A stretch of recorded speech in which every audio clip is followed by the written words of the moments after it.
we have a Mac manifesto, the MACtion manifesto. Stuckey, we have games this week. MACtion's back, 2 games on Tuesday, 2 games on Wednesday. Do you have anything that's catching your eye, a best bet quite yet, or, any storylines? I just wrote 10,000 words on the Mac, so make sure you check that out. Spend a lot of time on that, just updating everyone on where these teams stand. And there's a lot of change. 9 of the 12 teams are either down to their backup quarterback or rotating quarterbacks. It's a mess. But Tuesday night, Buffalo Toledo under, I think it's worth a look. This Buffalo team is atrocious. I mean, they've beaten 3 dregs, and they were lucky in overtime. And this is a team that played Akron. It was 13-10 in overtime was the final score. Both teams had 250 total yards. They put up 37 against Central Michigan. They had like 3 pick sixes in the game. This Buffalo team's bad. There's no explosiveness to the offense at all. It is dink and dunk, and they try to run it, but there's no explosiveness in the run game. On the other side of the ball, Toledo's offense, it's still missing a little bit. It's just a little off, and I think it's at the receiver position. Daquan Finn still throws a bit too many turnover-worthy throws. The running game's really good.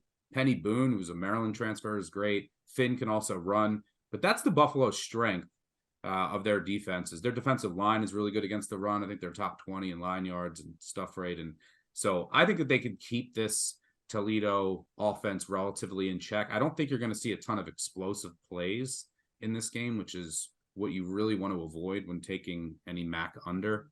So I like the Toledo Buffalo under. And then on Wednesday, I like Ball State against Bowling Green. I think this is just a really good matchup for Ball State. Ball State lost 3 kids from their secondary that all got pro looks. So it's a lot of talent, and their secondary has taken a hit as a result. But their run D is still good. And in this particular matchup, you look at a Bowling Green offense, it's one of the worst passing offenses in the country. So they're not going to be able to take advantage of Ball State. Bowling Green really wants to have an excellent back, and Tevion Stewart, they want to pound the rock, play ugly. But Ball State can match up with them in that department. If you have a really good passing attack, you can abuse this Ball State defense, but that's just not what Bowling Green has. I like Ball State here as a dog. So under in Buffalo on Tuesday, Ball State is a dog on Wednesday. A guy who can talk about the Ball State secondary. That's someone who's qualified to write a MACtion manifesto. Collin, anything catching your eye? Yeah, I mean, I'm going to touch on that Buffalo Toledo game, and the spread is extremely high. It should be. It's justified. That's where it should be for Toledo and Buffalo.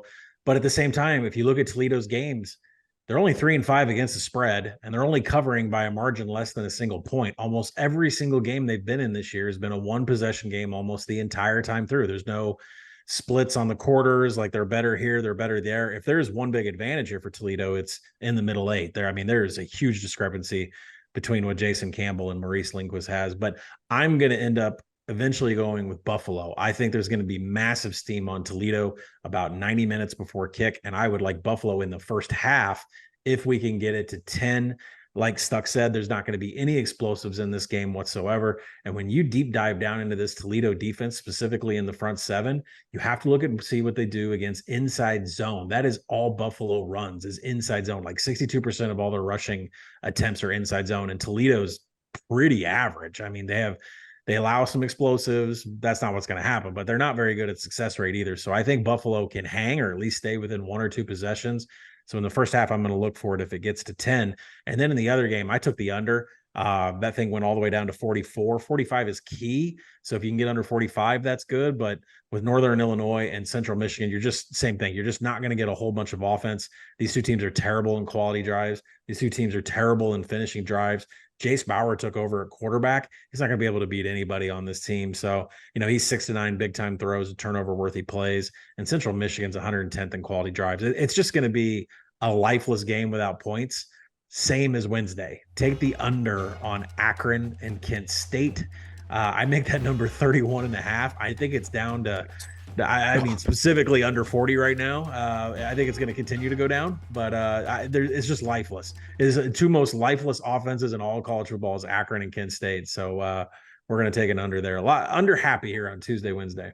Yeah, the only thing you got to worry about that in that Akron Kent State toilet bowl game, which is just absolutely horrifying, is just short fields and turnovers. Like Akron, they lost their quarterback for the year, DJ Irons. they've been using Undercuffler, and then this Vatek transfer is not ready. Undercuffler holds the ball for decades. So he's a walking turnover. He fumbles all the time. He throws picks. And then Kent State, because I agree. I mean, I think it's under nothing there. But Kent State's tried 2 quarterbacks. None of them have worked.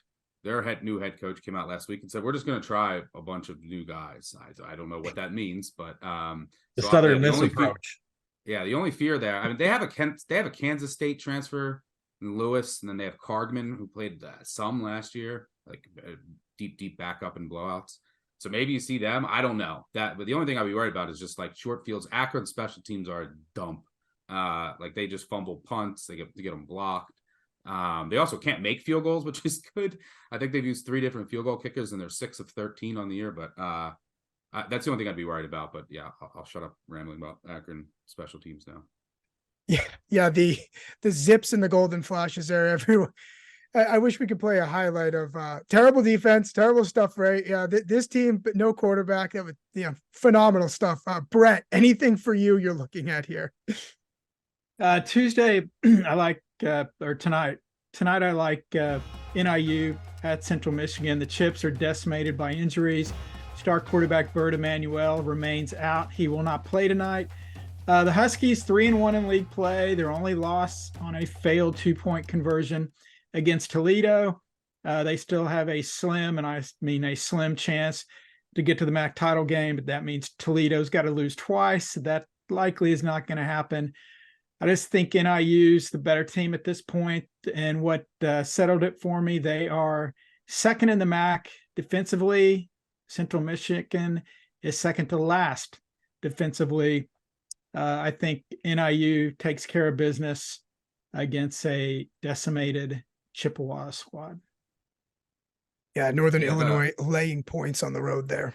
I was going to say we are almost guaranteed, and now it's the MAC, so I should never say that, but it looks like we're going to get Toledo, Miami, Ohio, MAC title game, because both of those teams have pretty easy schedules left, and they have, effectively 2-game leads over the second best team because of their head-to-head win. So Miami, Ohio with a huge win over Ohio, who's just starving for a MAC title, but looks like they won't get it this year.